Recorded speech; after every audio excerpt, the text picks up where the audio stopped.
Okay. Director's cut. Let's go. So it's been a minute though since you've been here. What you been up to lately? Honestly, I've been playing a lot of Melee. Yeah.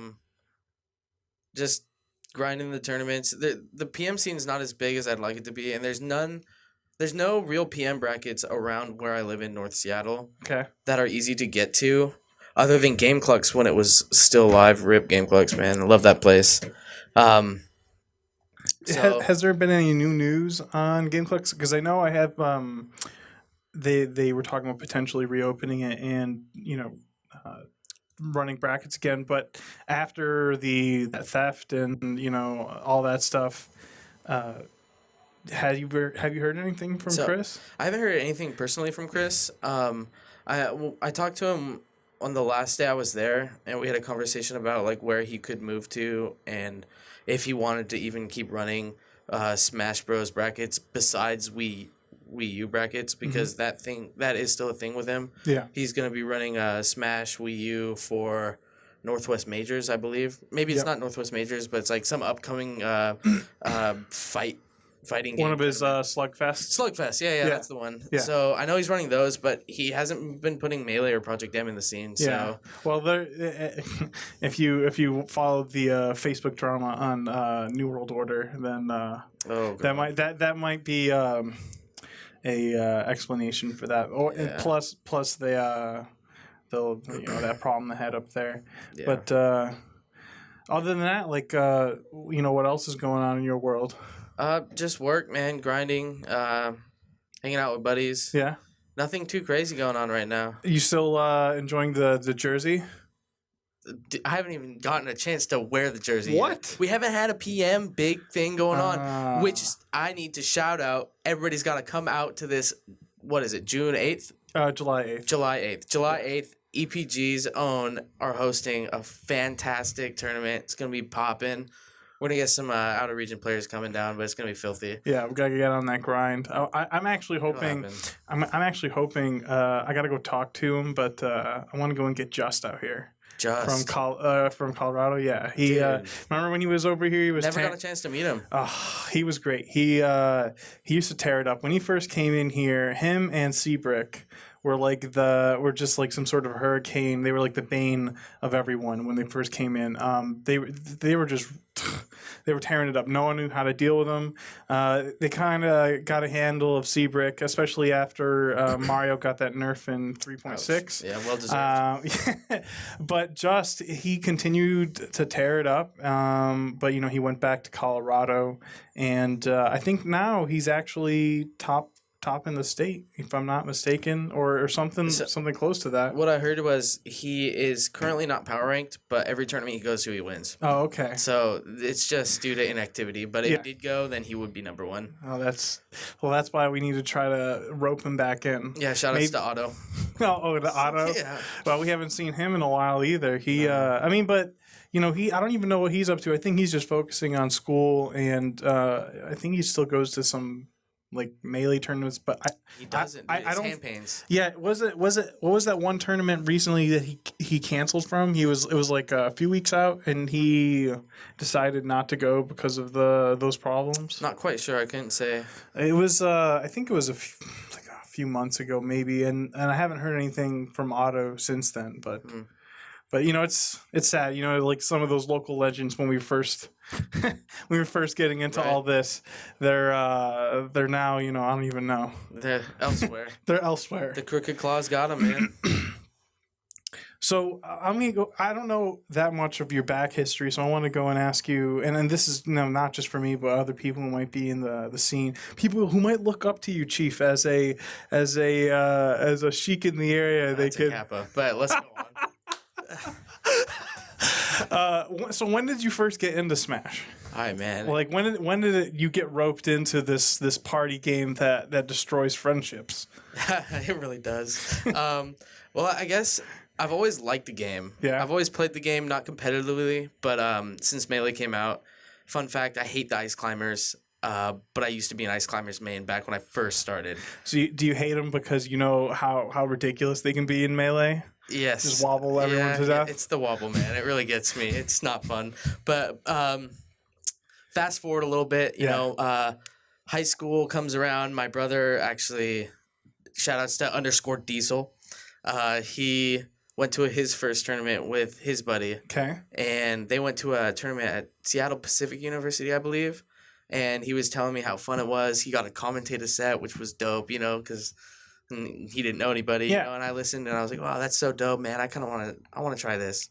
So a year later, I go to GameClicks for the first time. I think it was on my birthday. And that was, I want to say, about 3 years ago now. I had solely played PM up until this point, really, because that's all he played. Yeah. And, I love the community right when I got there, man. There was homies. Everybody was so friendly and nice. And when I had a question I asked, everybody was glad to respond and help me out, So, yeah. That's the kind of thing we try to foster here. I like to rub it into people when they lose sets just a little bit. You know how I am. I like to rub it in and be like, but then I always, the follow-up is almost always, so what, did you learn anything? Yeah. Did you learn anything from that loss? Because you should have. Yeah, and then my response usually should be, well, Alex, I didn't learn much, but I could do better than you. Sorry, man. That's true, because I don't play, and I'm a trash can, but you know what it is. I know how. Once I figure out the character movements and I know what to do strategically in my head. But my hands are not capable of doing anything tech skill. Wave dashing, forget about it. You got dexterity, man. I've seen you type. I can't even short hop. That's just terrible. When I try to short hop, I've actually practiced this. I know it's terrible. I know it's terrible. It's a grind, man. That's all it really comes down to. So I go practice it, and I'll just be like, top of my jump. I'm forget about it. Forget about it. Forget about it.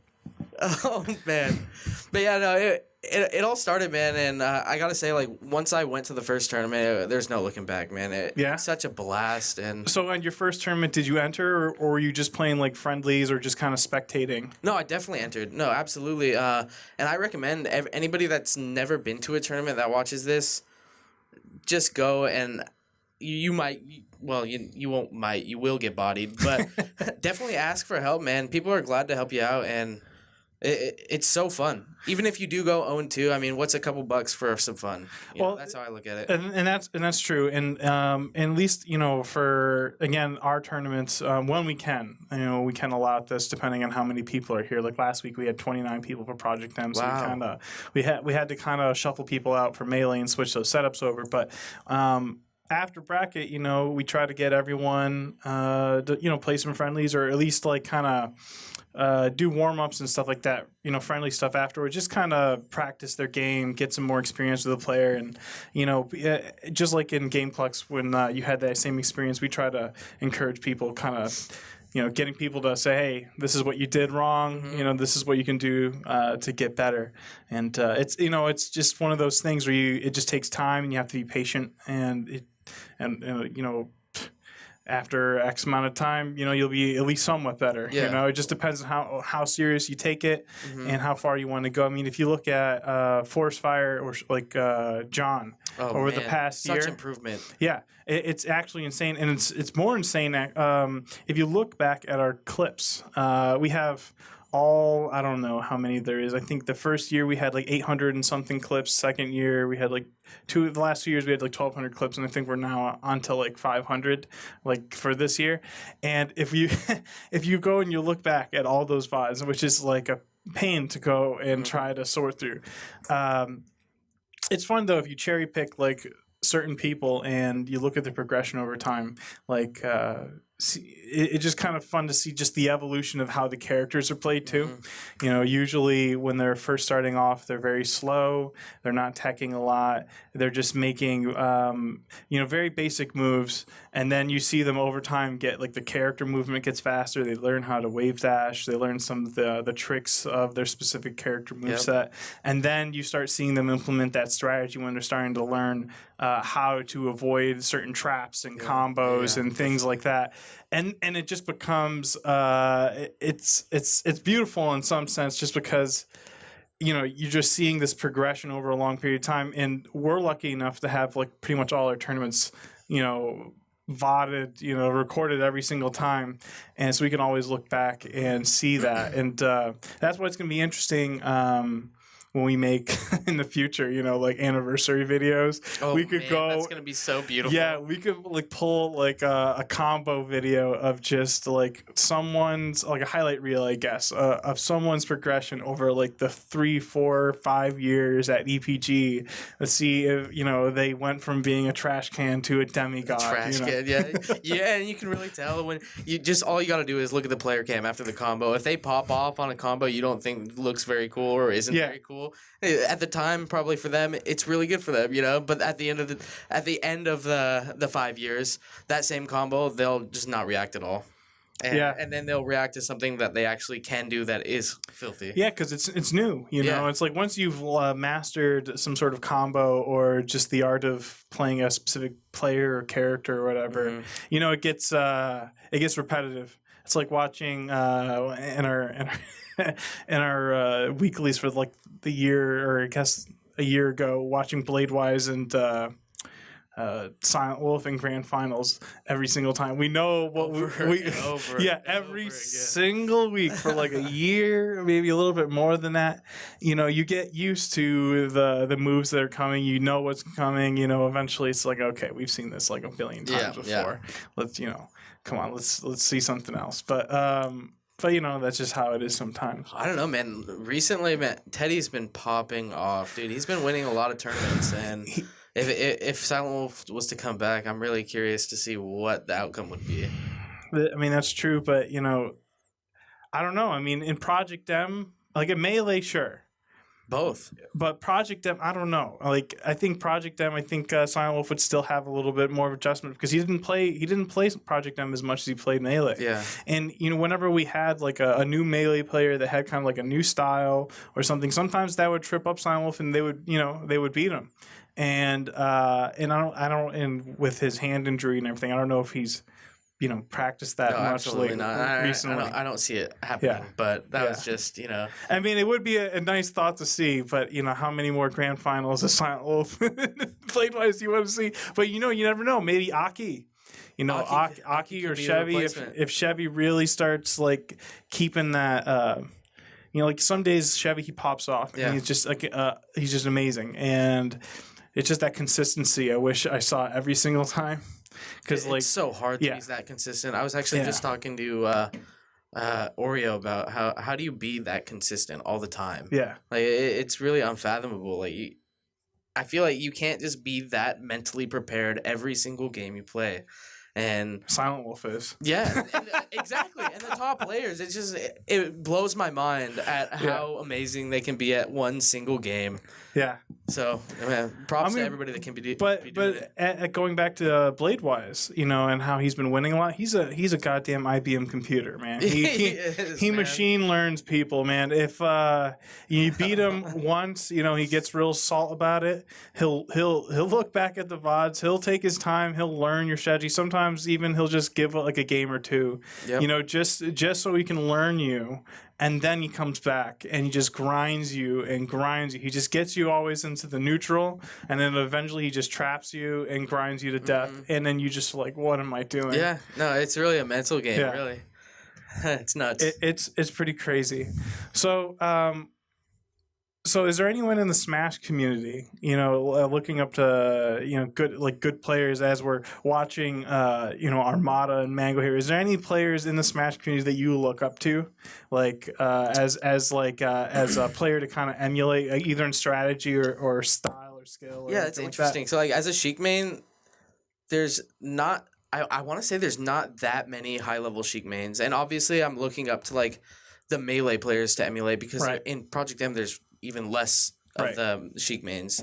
So recently I've just let me rewind a little bit and say I never really watched a lot of Sheik videos just because I don't find them as interesting. So I wouldn't learn. I just learned by myself. I wouldn't learn through other people. Okay. But just recently I started watching a lot of Kirby Kaze, and I love his style. It's dash dance heavy, and he loves the Dynasty tipper up smash to end the So combo. so what is that? I don't know that combo. So what Kirby Kaze does a lot, and which I like to emulate, Sure. is he'll throw out a combo into a down air, Okay. which leads into him spacing the tipper up smash, Okay. and he'll charge it if he can, obviously, and Yeah. that will a lot of the time send the player off the top of the screen. That's pretty boss. And it looks filthy, and there's not very many cool things she can do, especially like that goes with anything like taunts. She has shitty taunts, and just a lot of lame forward tilt forward air combos. So anything I can make that's like, or anything I can do to make Sheik represent cool, I guess. Yeah. I like to Something more implement. chic-ish. Yeah, You know, yeah. any kind of like unique play style that, Yeah. that enhances like the character's like strengths Yeah, in that kind of way. Well, I mean, I gotta say, like her strengths are like tilts into aerials. Yeah. But I like to have fun with the game. Yeah, You know, get a little I don't- fancy with it. I like to try to get fancy. I try. That's Okay. the key word there. You know, sometimes I mess up, but that's okay. You know, you try and try until you master it, right? Yeah, exactly. That's Practice the whole makes point. perfect. So. Yes, unless you're a trash can. I'm just kidding. Well, thanks, buddy. You know, we all get there eventually, and it takes some time. Yeah. So other than people you look up to, is there anyone in this particular community in the Pacific Northwest that you have a hard time dealing with? It's like your arch enemy, or is there any specific kind of character that gives you problems more often than not? Yeah. Okay. So I'll start with Project M. Okay. Project M, I gotta give a huge shout outs to Shockbound, man. That guy has made such improvements, and that Sonic makes me really hate playing him. And that's definitely one of the characters I really dislike. And honestly, it's not so much like the character as a whole, but it's just like his play style, how he plays Sonic. Mhm. It's so frustrating and it's so hard to play against that I just there's nobody that does it like him. So I can't learn but to play with him. And it's Right. not fun to play against something you don't know because I practiced the game so many years, you know, like Yeah. So it's just a new style, new kind of play style. You just have to kind of get used Yeah. to and adapt. Just like Blade-wise, you have to machine learn it. yeah. and that's just goes without saying, man. Blade-wise is Yeah. always going to be one of the final bosses in Washington, Yeah. if not the final boss. So he's on his own level, Yeah. and as much as he should be mentioned, he doesn't need to be mentioned because of how good he is. Yeah, of course. He's like the Armada of Washington. You can't touch him. Yeah, I mean, he's definitely known. I mean, he's known in Melee, and I'm not sure how much he's known in Project M because I'm not really too sure on how like the rest of the Smash community feels about Project M exactly. Because after the whole drama like a year and a half ago of Project M kind of being kicked off of Twitch, like quote, Yeah. quick kicked off of Twitch and Thanks, other gamer. services. Like it kind of people felt that was kind of the death nail to Project M, but I don't feel that way. Definitely it's not. Yeah, No, it's making a comeback, and as you can see, like Bigger Balk's coming up. What, May 27th, I believe. yeah, And third biggest PM tournament entrant wise in yeah. Like history. 300 and something people. 300 plus, yeah. Yeah. That's third biggest in history. That's crazy, and it's still growing. I mean, sure it's slow, Yeah. but I mean, a growth is a growth. So, right? so that actually rolls into a question I had for you. So how do you feel about just the Smash community, whether it's Project M or just Smash in general in the Pacific Northwest, and then on a national level? How do you feel about it, and where do you hope it goes in the long run? Because we're talking about a game, a set of games that are very old, and like for Melee, a lot of the equipment, CRTs and stuff, that's an aging technology. Yeah. There's a limited now supply of it. I know Melee has been seeing kind of like a surge in players going to tournaments and events over the last like year and a half. There seems to be an increasing player amount.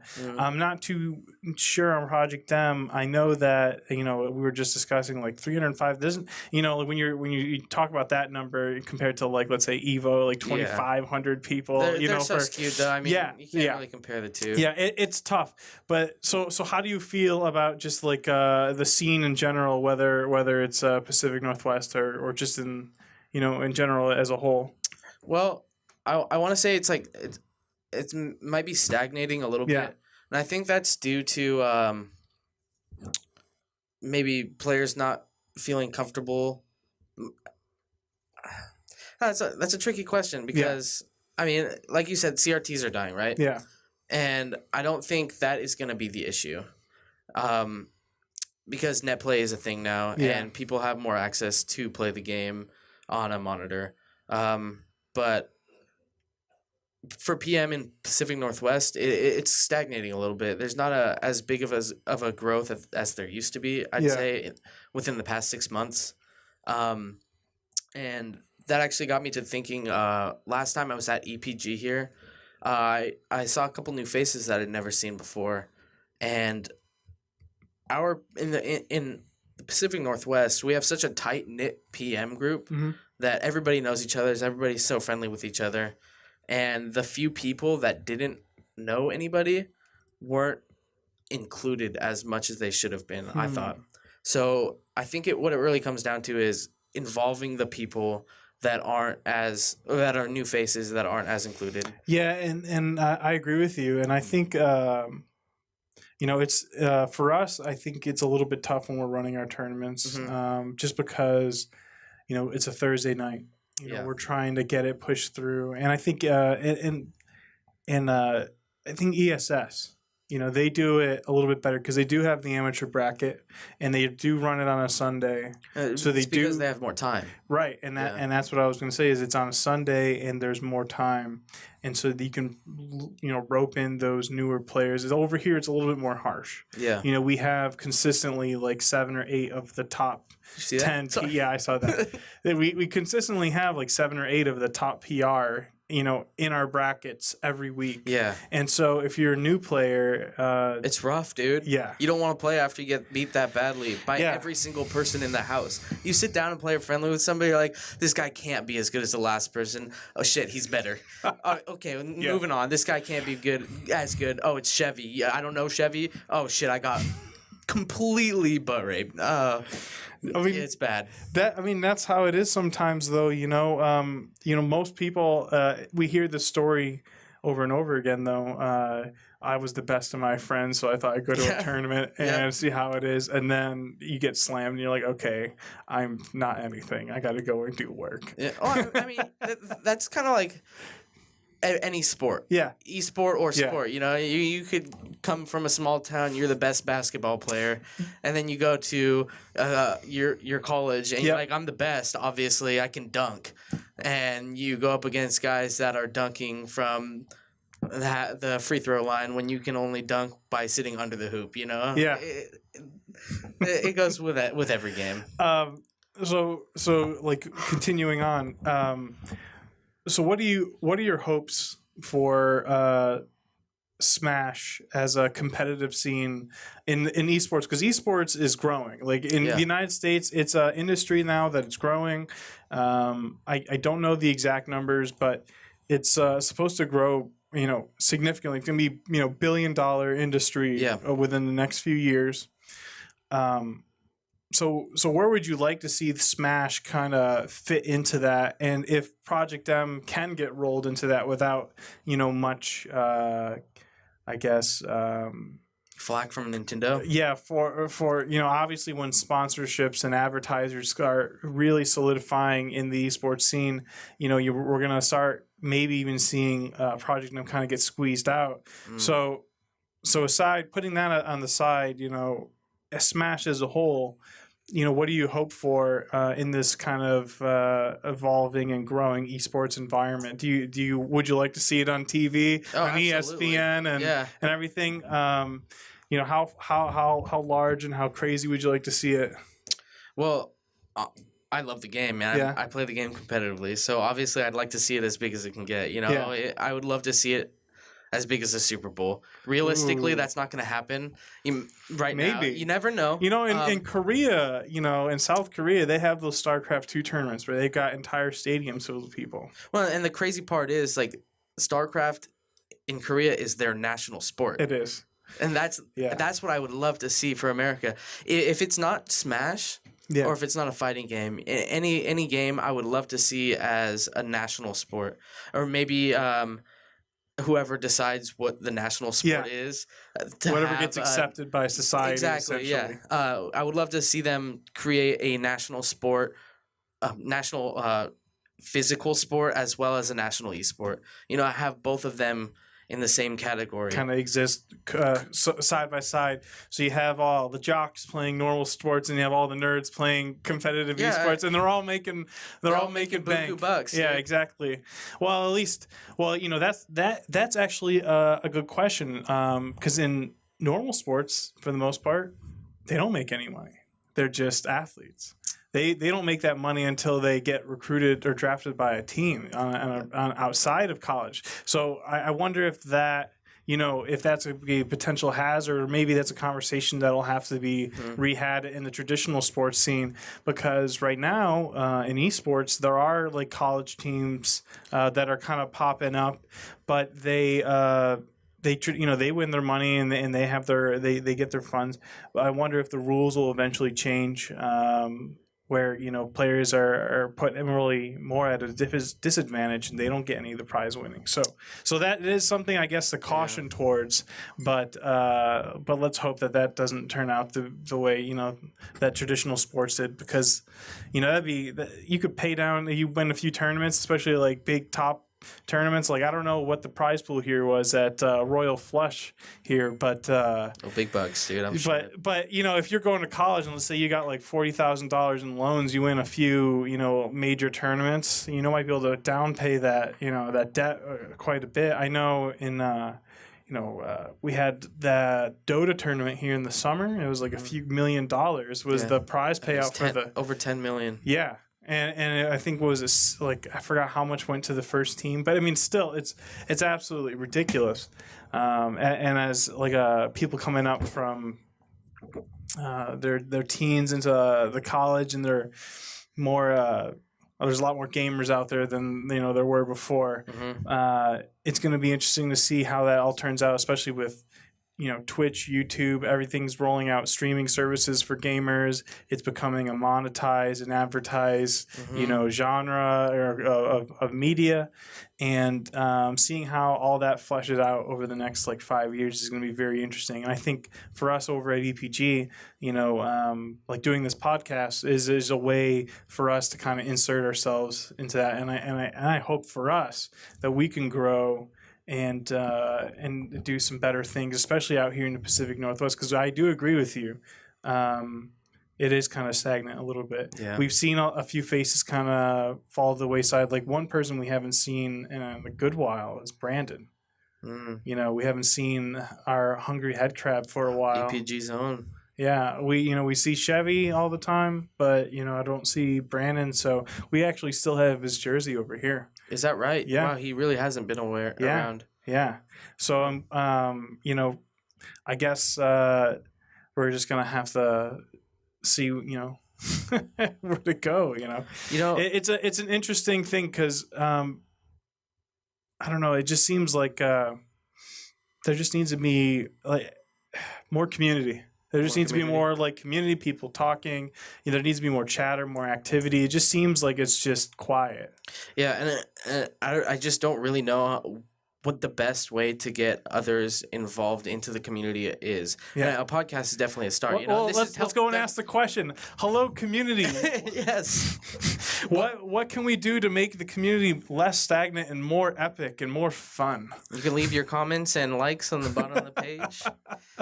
Yeah, but actually though, if you come to ePG or ESS or any other tournament, let one of the TOs know what they can do or what any other people can do to help grow the community.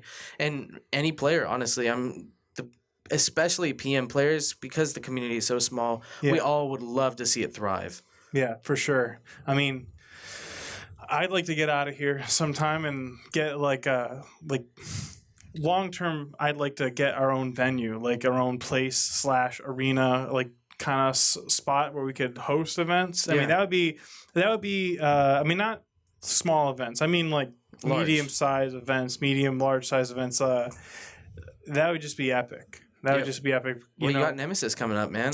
Yeah, That's a start. We'll see how that goes. Yeah. And it's gonna be popping. It's gonna be great. It's our 3rd year anniversary, so we're gonna definitely try to have fun with it. 3 years of running tournaments, basically. I think on the same exact day or like one day off. You know what's crazy? 3 years in, Yeah. I've never heard one bad word about ePG. Oh, you should have. You should have been around in the first week. You remember Apples? Yeah. Oh man, I He's love that guy. Man, I before I knew him, we first did our first tournament announcement posts. He saw our name, and he and some other people were trashing our name. They're like, "What kind of name is that?" Blah blah blah blah blah.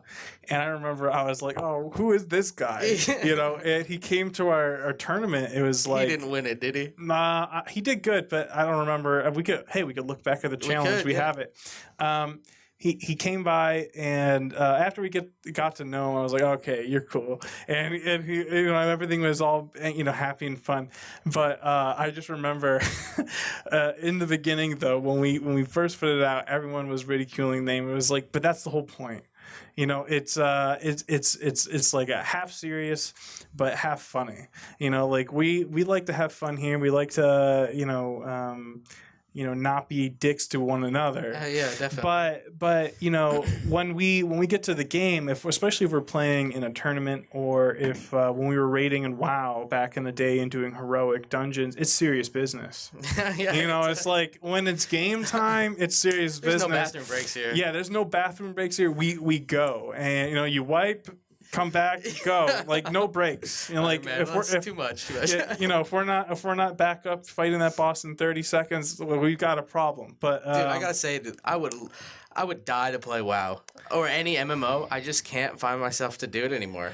I know it'd be such a time sink. Well, let me give you. I can send you an invite I don't to want Star it. Citizen. No, I have. Dude, it's I have a time an extra sink, pack. man. I know you do. You keep trying to get me to do it, but I can't. I will literally spend my life on this. Yeah, man. I know. It's bad. The amount of money I've donated to that project is insane. I don't want to get into the details here right now. But they need to put a fucking planet in your name in the game. Well, technically, I don't know if it's still in the old rewards. They had an old reward system. I wonder if some of those things still apply, because technically, once I hit my 12 months of subscription, which I think that might be over, but if it's still active, because I did start my subscription before they changed the policy, they'll add my name to a planet, or like or not a planet, but like an NPC or something like That's that. dope, dude. So like I'll be in the game other than my avatar. I'll have some sort of thing. So I'm not sure. I think I'm only about 1 month away from my 12-month subscription with them, and the subscription for that game, it's not like sub to play, because again the game's still in alpha, it's still in development, but they do a weekly community content where they do live streams, and they kind of get like studio reports and things of that nature, and they throw it all together for the community to see every week, kind of show the progression of the game as they're building it. But that's where basically my subscription money goes to. But they used to have this essentially, like, if you have a subscription for a year, this is some extra perks. Yeah. So I don't know if that's the thing, but if it is, I'll have an NPC in my name, and that'll be sweet. Cool, man. But yeah, back to Smash for a second. Yeah, please. So we're going to wrap up here in a little bit, but for those competitive players, and speaking of the new guys and the difficulties of kind of getting into any kind of competitive sport, especially Smash, where it can be very demoralizing when you get O2'd, in a tournament. But what are some things that you would recommend, or just note or make note for those new players that are kind of entering either just competitive gaming, or just competitive Smash, and specifically? I definitely say don't lose hope. You're gonna go 0-2 for a while, And another thing that helps is finding somebody that's willing to practice and help you work on things that is near your skill level. So I'd say get a person that's near your skill level, Yeah. as well as somebody that's above your skill level. And the one that's above your skill level, or the one that's near your skill level, practice new things. And the one that's above your skill level is try to hone in on those new things you practiced and really just grind out, scenarios in which you can do those new things. Yeah, and I kind of guess. figure out where your faults are, trying to like some like Spudo. I keep hearing when Bladewise keeps saying it. He's like stop doing forward smash. Yeah, like yeah, something like that. The thing is, like, there's so many levels, right? Yeah. And if you do one forward smash, if you're Marth, or Yeah. like one bad down smash as Peach or Sheik, those can get punished super easily. Yeah, you put yourself in an awkward position where they're just gonna wombo combo you. Yeah, and and then if you're playing somebody that's worse than you, they won't capitalize on those moments Yeah. when you should be getting punished for your bad habits. So that's why you need to get somebody that's better than you, because it'll really show you, like, wow, I can't do that or else I will die for it. And that brings up actually a good point about another thing I think new players need to do is for those moments where you could have had an opportunity but you didn't take it. Mm-hmm. If you don't recognize that opportunity either, that's a problem. Yeah. Because if you don't see that, oh, I could have moved in real quick, scooted in and like hit this guy and got him somewhere. Wave scooted in. Yeah, or something. You know what I mean, though. Yeah. Then that's something you also have to think about, and that's where looking at the VODs, especially whatever tournament you go to, if they post them, is super important, because you can go and look back at your performance and say, okay, I messed up here. Mm-hmm. There was an opening here. I should have done this. Yeah. And take that feedback you get from other players and kind of roll that all up together. Mm-hmm. And as you say, practice with people that's similar to your skill level just to learn tech and kind of grind that out, and then go back to that tournament, or find that other player that's a little bit better than you or way better Mm-hmm. than you, and try out these new things and get feedback on that. Yep, definitely, man. All right. Well, I think we're going to go and end it now. Is there any last shout outs or anything you want to tell the community, or just you want to say before we go? I want to give a huge shout outs to ePeen Gaming, EPG. They've been nothing but nice and kind to the community and myself. Helped me out so much, more than you can imagine. That deserves a bump. And We appreciate it. No, I appreciate it. I honestly do. And then another shout outs to ESS. Corey has been a god for the community, not only for PM but Melee. He's been traveling around with stream setups. Yeah, he's been working. He's been working. It's like a full-time job for him. Hey, I when he was telling me, and I'll end it on this note, but when he was telling me that he was kind of taking over the operations of ESS, and he was kind of asking me some questions about, streaming and some other things.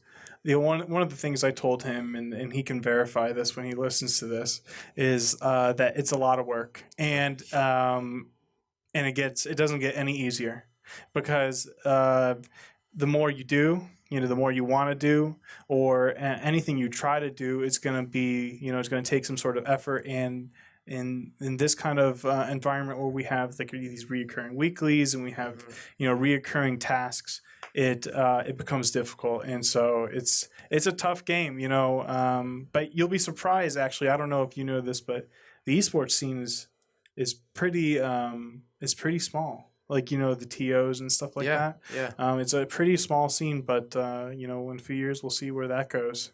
Yeah. Big hopes. Yeah, big hopes for sure. Big hopes, big dreams. I can't wait to see where it goes. Yeah. It'll take off soon. Yeah, for sure. Shout outs. Alrighty. Well, we're done. Thanks for listening, guys, if you did. All right. If you made it this far, you guys are legends. All right, guys. Hopefully you guys had a good Mother's Day yourselves. Have a good afternoon or whatever. Cheers. I'll type this part out. All right.